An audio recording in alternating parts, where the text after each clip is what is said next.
다음의 경우는 예외적으로 당좌대출 이자를 시가로 한다라고 돼서 동그라미 1번에 보시면 해당 법인이 법인세 과세표준 신고와 함께 당좌대출 이자를 시가로 선택하는 경우라고 돼 있어요. 그래서 당좌대출 이자를 시가로 선택하면은 이제 4.6%를 적용할 수 있는데, 자, 이 경우 계속 줄쳐보세요. 당좌대출 이자를 시가로 선택하여 선택한 사업연도와 이후 두 개 사업연도는 당좌대출 이자를 시가로 사용해야 되죠. 시가로 한다라고 돼 있죠. 그러면은 몇 년간 의무 적용이에요? 3년입니다. 예를 한번 들어볼게요. 여기 X1년도에 당좌대출 이자를 선택을 했어요. 그러면은 X2년도랑 3차년도까지는 당좌대출 이자를 의무적으로 써야 되는 거죠. 자, 근데 만약에 X4년도에 바꾸고 싶으면 이때 가중평균으로 갈아탈 수 있다는 거예요. 근데 이때 그냥 당좌를 썼어요. 그러면 X5차년도에 가중평균 차입이자로 바꿀 수 있어요? 없어요? 이게 법조문에 보면은 선택한 사업연도와 이후 두 개 사업연도를 이제 당좌로 한다라고 했기 때문에 엄밀히 따지면 법조문에는 그 이후에는 어떻게 할지가 안 적혀 있는 거예요. 그래서 이게 여러 가지 설이 존재해요. 법조문에는 3년만 나와 있기 때문에 그 뒤는 마음대로 할 수 있다. 아니다. 이때는 다시 선택한 걸로 봐야 된다라고 돼 있는데 예규의 입장은요. 이때 재선택이 된 걸로 봐요. 그래서 가중을 못 쓰고 6차년도까지 당좌를 써야 됩니다. 계속 줄쳐볼게요. 이때 법인이 당좌대출 이자를 시가로 선택하여 3년간 의무 적용하고 그 다음 4차년도에 법인세 신고 시 당좌대출 이자를 다시 시가로 선택한 경우는 해당 사업연도와 그 이후 두 개 사업연도, 그러니까 4차년도와 5차, 6차년도까지는 당좌를 써야 되죠. 자, 그런데 보시면 최근에 세무조사 사례를 좀 보면은 이때 가중으로 갈아타는 회사가 있어요. 왜 갈아탔어요? 이자율이 낮으니까. 예를 들어서 4.6%를 쓰다가 뭐 기술보증기금이나 신용보증기금에서 2%짜리 낮은 이자율로 이거를 이제 대출을 받은 거예요. 그래서 이게 훨씬 더 유리하다 그래서 이거를 고려를 안 하고 그냥 가중평균으로 갈아탔어요. 그랬더니 세무서에서 이걸 뒤져가지고 이제 바꾸면 안 되는데 바꿨다라고 해서 이거를 이제 당좌대출 이자를 시가로 봐갖고 차액만큼을 상여 처분한 사례들이 나와요. 그러면은 이거를 우리가 잘 카운트를 좀 해야 되겠죠. 자, 그럼 한번 예를 한번 들어볼게요. 여러분, 2015년도에 신설된 법인이에요. 잠깐 살펴봤지만 신설된 법인 태어날 때부터 가지금 갖고 태어나죠? 그러면 얘는 당좌대출 이자를 처음부터 썼다라고 하면은 15, 16, 17까지 어떻게 한 세트가 가죠. 그러면 한번 끊고 18, 19, 20이니까 올해 바꾸면 돼요, 안 돼요? 안 되고 쭉 가야 되겠죠. 그런 걸 우리가 결산하고 세무조정할 때 고려해 줘야 된다는 거예요.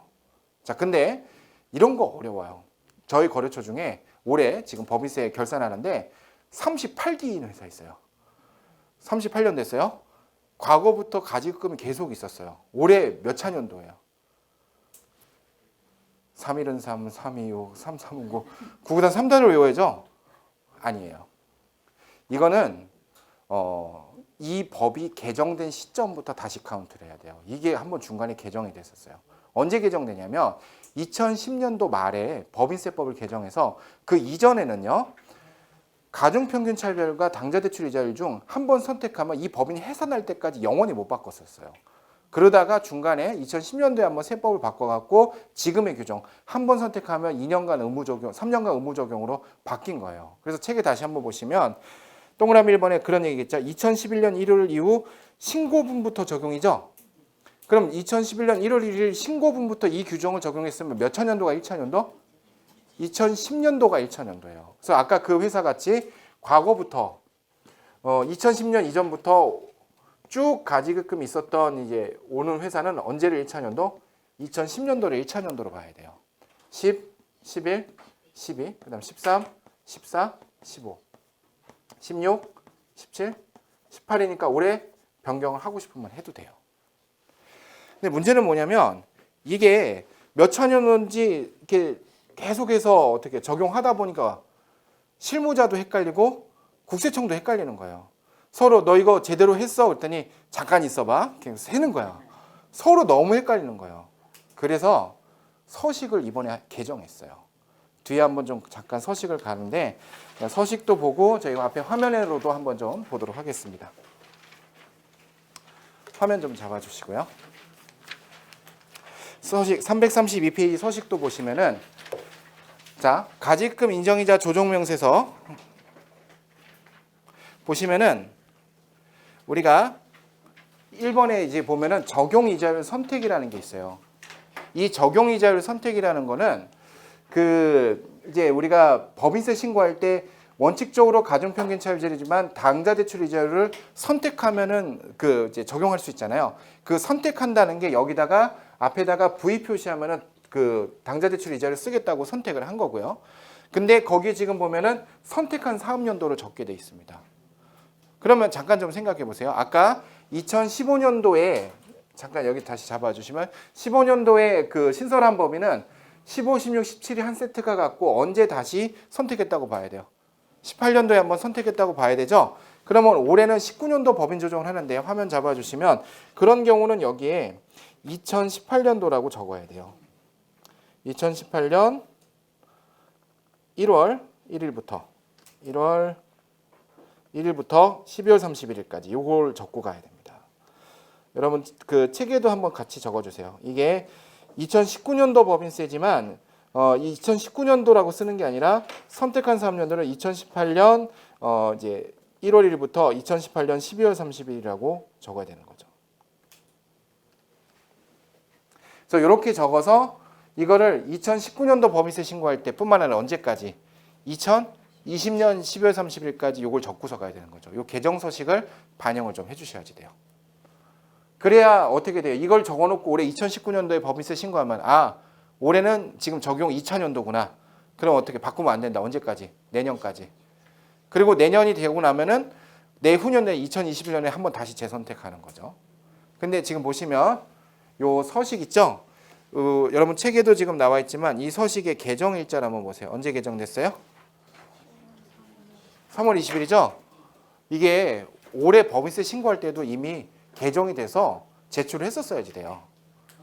그래서 여러분 지금 회사에 다시 돌아가셔서 그 서식에 보면요. 이거 적는 칸이 있어요. 다 적어서 내셨어요? 아니. 이게 지금 보면은 선택한 사업연도와 이후 2개 사업연도는 의무적으로 적용한다는 규정은 원래 옛날에도 다 있었거든요. 이 16년도에 나온 얘기예요. 아까 보시면. 그리고 이 규정 자체는 아까 언제 개정됐다? 2010년도에 개정이 됐는데 자 잠깐 보면 2010년도에 처음 개정됐을 때는 잠깐 이슈가 없었겠죠. 몇 년도까지는 최소한.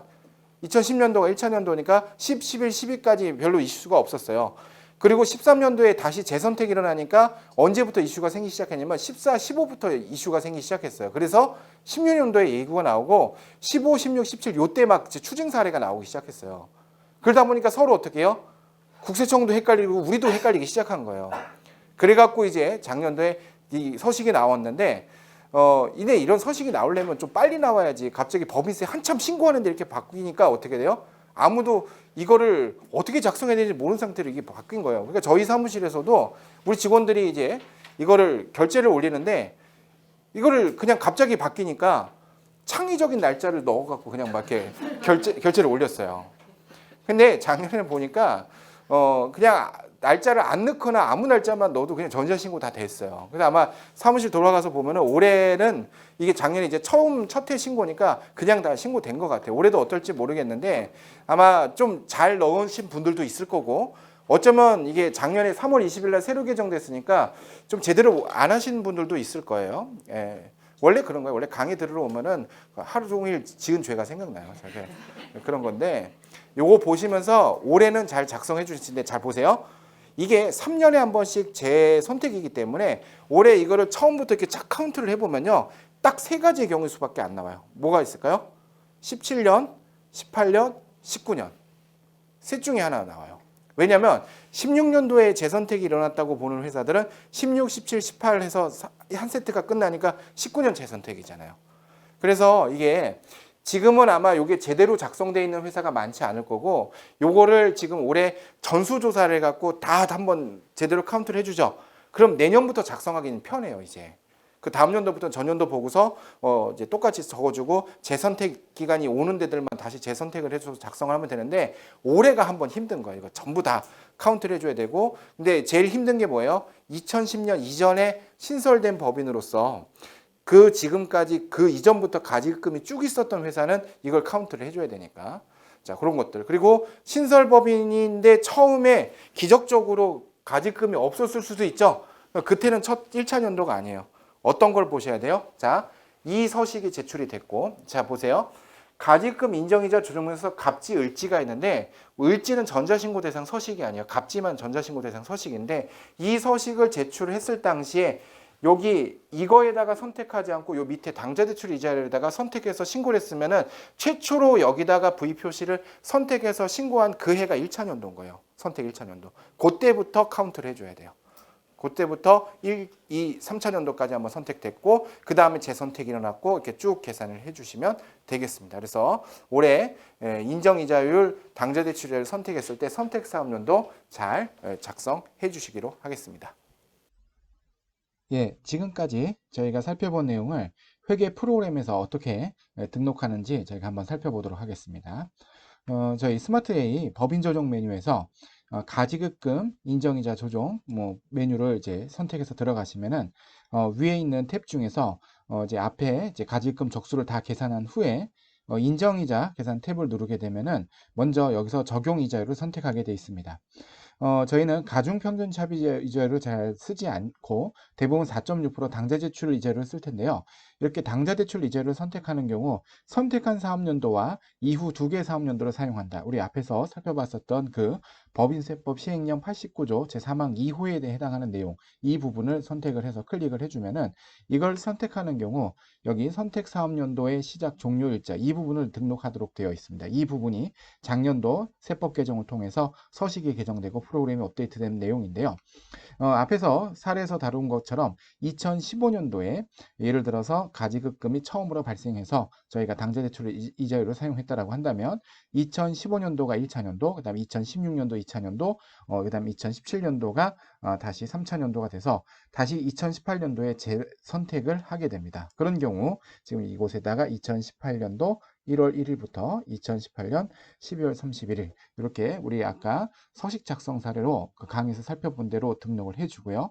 이와 같이 등록한 다음에 저희가 인쇄 버튼을 눌러서 한번 미리 보기를 한번 봐준다면은 아까 우리가 살펴본 대로 동일하게 서식에 반영되는 것을 알 수가 있습니다. 이 부분을 저희가 이번에 작성을 해서 프로그램에다가 잘 반영을 하고 서식을 작성을 해야 될 텐데요. 올해 우리가 서식 작성을 할 때 유의를 해서 이 부분을 작성을 한다면은 크게 세 가지의 경우의 수가 나옵니다. 첫 번째는 2017년도에 선택한 경우, 2018년도에 선택한 경우, 그리고 2019년도에 선택한 경우.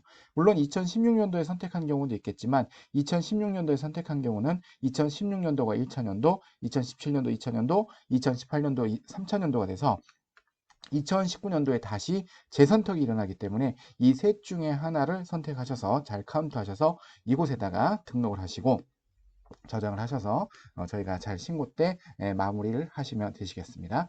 지금까지 가지급금 인정이자에 우리가 적용이자율을 선택한 그 선택 사업연도를 기록하는 그 방법에 대해서 알아봤습니다.